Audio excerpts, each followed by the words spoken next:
Hola, soy Salaki y voy a leer el libro de Dross, Valle de la Calma. 2 horas después, contrariado y con demasiado en qué pensar, como para aplicar la suficiente cantidad de lógica para racionalizar cada problema que tenía, Abraham no sabía que era más mortificante que nevara justo aquel día, justo a aquella hora, justo en aquel momento. Por más época de ello que fuera, era la primera vez que nevaba desde que él había estado ahí, y era imposible no sentirlo como un ataque personal, o que nadie todavía se hubiera acercado para hablar sobre su repentina decisión de marcharse. El doctor Murillo no se apareció, así como ningún vejete que jugara las de director en el cuerpo de doctores, según como Abraham lo imaginaba. Ni qué decir de charlar un rato sobre su pelea con la enfermera. Y no solo eso, un par de vistazos lo convencieron de que todo lucía como si nada hubiera pasado, como si el ambiente no se hubiera alterado esa mañana. El enfermero se limitó a dejarlo sentado en la recepción y tan rápido como vino se marchó. Afuera el manto de nieve ya arropaba por completo el suelo, y eso era lo único que permanecía inmutable. Al final de la larga arboleada que rodeaba los predios del San Niño se veía una luz muy linda, muy tenue, que era tapada constantemente por la cortina de brisa y nieve. Abraham observaba sentado con las manos apoyadas en los lados de la cabeza. Caminar hasta allá sería un error casi mortal. ¿A cuánto había bajado la temperatura? No tenía ganas de averiguarlo, pero sus conocimientos en meteorología eran suficientes para calcular que había sido mucho. Si salgo caminando, si llego hasta el final con mis cosas, si me robo una manta y me la pongo sobre el abrigo, ¿qué pasará? Encontraré la calle. Encontraré la parada del colectivo. ¿Qué pasará? Su mente trabajaba con rapidez. Muchas veces durante su adolescencia se sorprendió de sí mismo al descubrir que los momentos cuando más brillaba eran aquellos en los que se hallaba bajo presión. Eso lo había salvado de reprobar un par de exámenes. Él y Dios sabían mejor que nadie que tenía que usar esas viejas experiencias para envalentonarse, pero detestaba hacerlo en un punto de su vida que no tenía precedentes. Nunca le había pasado algo tan malo, ni algo tan extraño como hasta ahora. ¿Habrá una parada de colectivo?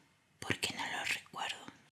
De pronto se dio cuenta de un detalle que cayó sobre la olla de su cabeza con un ruido lo suficientemente grande para tapar su maraña de pensamientos, y cuyo horror y sorpresa le resintieron por primera vez en su vida en el músculo del corazón. No recuerdo hace cuántos días llegué. Hermano, escapate sin nada. Agarra una silla, úsala como trineo o algo así. Y andate de ahí. Corre, huí. Cero instinto de supervivencia el tipo. Abraham se levantó de golpe. El pensamiento se vertía sobre él con una sensación igual a la de alguien que sabe que acaba de cometer un error fatal. ¿Por qué? ¿Hace cuánto llegué? Musitó lastimosamente. ¿Hace cuánto? ¿Hace cuánto llegué? ¿Hace cuánto? ¿Hace cuánto? Hace como 7 días. como 7 días más o menos. Él detestaba a las personas que decían que ordenando el día entero en una agenda uno logra recordar las cosas, desde donde dejó algo hasta un compromiso importante. Lo odiaba en primer lugar porque jamás funcionaba y en segundo porque era un método estúpido. Yo lo odio porque no puedo hacerlo. Lo intenté, pero no me sale. Los humanos son humanos, no grabadoras. El método parecía bonito, bonito para una máquina que hace cálculos, pero en la práctica era imposible para la mayoría. Sin embargo, trataba de hacerlo, como yo. Pensá, hijo de puta, pensá. Que podía recordar las cosas que lo asustaron. La mancha en la pared volvía a su mente una y otra vez, no porque tuviera algún simbolismo especial, sino porque sus ideas eran un manojo encaprichado que saltaban sin orden. ¿Qué más? ¿Qué pasó antes de eso? El día que se despertó pensando que le sangraban los testículos, todos sus pensamientos se ordenaron lentamente. Por fin, la inteligencia comenzaba a intervenir como una luz entre la rabia ciega y el miedo. Mi diario personal. Ahí están las fechas.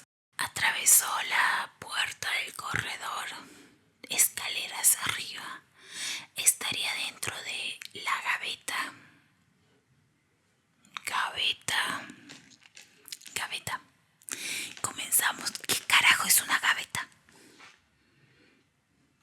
Y por el momento sintió una culpa fugaz que lo avergonzó, porque si hubiera tenido éxito en escapar del San Niño, lo hubiera dejado olvidado ahí en su cuarto para siempre. La llave de la puerta saltó de su bolsillo al momento que introdujo una mano temblorosa dentro. ¿Acaso no la dejé abierta? Porque ahora está cerrada. Se agachó y en poco tiempo la estaba introduciendo en el cerrojo, en cuclillas, girando el picaporte bruscamente. Se precipitó adentro, se sentó sobre su cama y abrió el cajón de la mesita de luz. No estaba ahí, ¿ves? Cajón de la mesita de luz. Entiendo, gaveta, ni idea qué es. Son palabras neutras que escuchaba de chiquita porque veía dibujitos, pero que en realidad no entendía. Lo entendía por el contexto, pero no lo entendía. ¿Entienden? No estaba ahí. Se llevó las manos a la cabeza, clavándose las uñas en el cabello. Tiró del cajón y lo dejó caer al suelo. Y luego el de abajo y el de abajo no aparecía. Yo siempre lo dejo aquí, hijo de puta, gritó, viendo hacia el cielo a través de la ventana. Yo siempre lo dejo aquí, no me lo escondas. Se echó al suelo y buscó debajo de la cama. Era oscuro y polvoriento. No había nada más que un pedazo de papel al fondo. Pero agarré el papel. ¿Qué dice el papel? ¿Qué dice el papel? Se puso de pie y buscó frente a la cama, en el mueble donde guardaba la ropa. Abrió el estante derecho y el izquierdo, vacíos. Bajó a la recepción, recuperó su maleta y su mochila. Por lo menos no se las habían robado. Esa idea lo aterrorizó. Al retorno las echó sobre la cama y las abrió, paseando todo el contenido sobre el cobertor. Nada. Apoyó la espalda contra la pared, llevándose las manos a la cara. Su mente era como un tendón eléctrico y su mandíbula que hubiese podido triturar una nuez. Las encías le iban a doler mucho esa noche, pero el lado que se lo recordaba amablemente era demasiado pequeño como para que Abraham le diera importancia alguna. Entra el maremoto de rabia, confusión y más rabia. De haber tenido 5 años menos, habría empezado a golpear las paredes y a dar patadas a las cosas. Pero ahora era un hombre, no un adolescente. ¿Y acaso eso importaba? Porque una parte de él lo imaginaba. ¿Quién se llevó mi diario? La manzana podrida, la enfermera y recepcionista en el piso de abajo fue lo primero que cruzó su cabeza como un clavo. Esa con la que había discutido hacía solo un rato. No lo podía ver, él estaba en el tercer piso limpiando y ella había tomado la llave maestra, viendo de aquí para allá con su expresión orgullosa de arpía, asomándose por la puerta, entrando a su cuarto, hurgando sus cosas, revisando, viendo, jactándose de estar donde no tenía derecho. Se había llevado su posesión. ¿Qué haría ahora? No podía bajar como una tromba y estrangularla. Además, y aquí es donde la parte más pequeña de la tormenta parecía hacer efecto antes de que cometiera un error que sabía que lamentaría. Tampoco podía probar que ella lo había hecho. Y lo había hecho siquiera. ¿Por qué? Ya era demasiado tarde para demostrarlo. Si en un pedazo de mierda descomunal como el San Niño no tenían wifi, menos aún cámaras.